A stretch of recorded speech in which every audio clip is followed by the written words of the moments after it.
जी। इस रचना का शीर्षक है माँ धीरे धीरे घिसती जा रही है। स्त्री ऐसी होती है कि जो बेचारी सुबह से शाम तक काम करती है, बिना कुछ बोले, बिना कोई प्रतिकार किए, बिना कंप्लेन किए। मैं समझ सकती हूँ सर। हाँ, बिल्कुल, बिल्कुल। तो स्वागत है सर। जी। रचना कुछ यूँ है, स्त्रियों के बारे में बहुत कम जानता हूँ मैं। स्त्रियों के बारे में बहुत कम जानता हूँ मैं, जो भी जानता हूँ बस अपनी माँ के हवाले से। जो भी जानता हूँ बस अपनी माँ के हवाले से।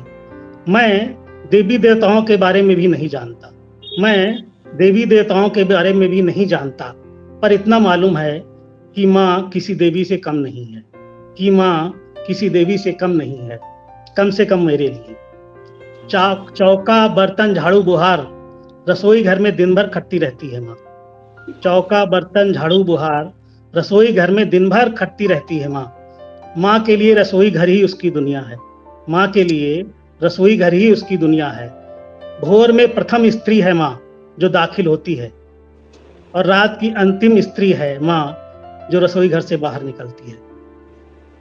ये जो कड़कड़ की आवाज़ सुनाई देती है ना, ये जो कड़कड़ की आवाज़ सुनाई देती है ना, ये चूल्हे की लकड़ी से नहीं, दरअसल माँ की हड्डियों से की आपस में रगड़ है।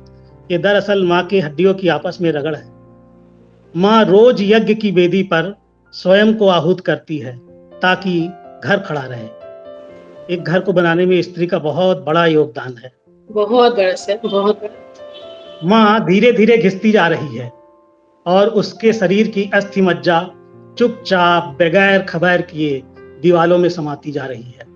माँ पढ़ी लिखी तो नहीं है, माँ पढ़ी लिखी तो नहीं है, पर वनस्पति शास्त्रियों से ज्यादा जानती है। उसे पता है किस मौसम में कौन सा साग उगाना चाहिए, कौन सी जड़ पीस देने से भयंकर ज्वर भी पसीना छोड़ देता है। सचमुच सर। माँ गेहूं की मोटाई देखकर बता देती है कि वो गड़ही पार वाले खेत का है या इनार पास वाले का।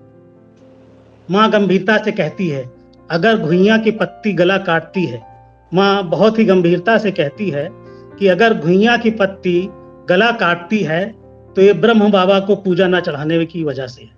कितनी भोली है माँ। कितनी भोली है माँ। दरअसल माँ और रसोई घर का रिश्ता मंदिर और पुजारी का है। दरअसल माँ और रसोई घर का रिश्ता मंदिर और पुजारी का है। अन्न, साग, सब्जी, नैवेद्य माँ के लिए। आज मैं आपको एक सच्चाई बता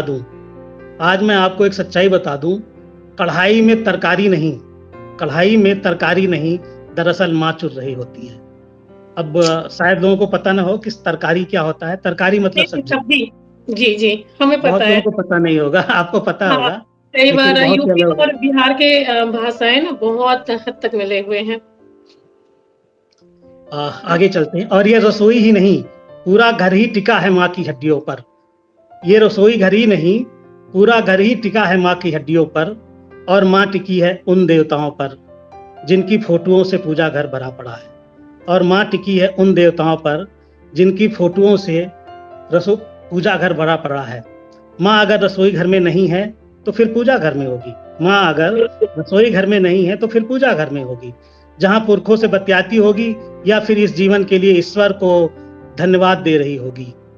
मानस की एक चौपाई गुनगुनाकर, दीन दयाल विरद संभारी, हरहु नाथ मम संकट भारी। दीन दयाल विरद संभारी, हरहु नाथ। बहुत सुंदर सर। तो ये माँ के ऊपर एक रचना थी।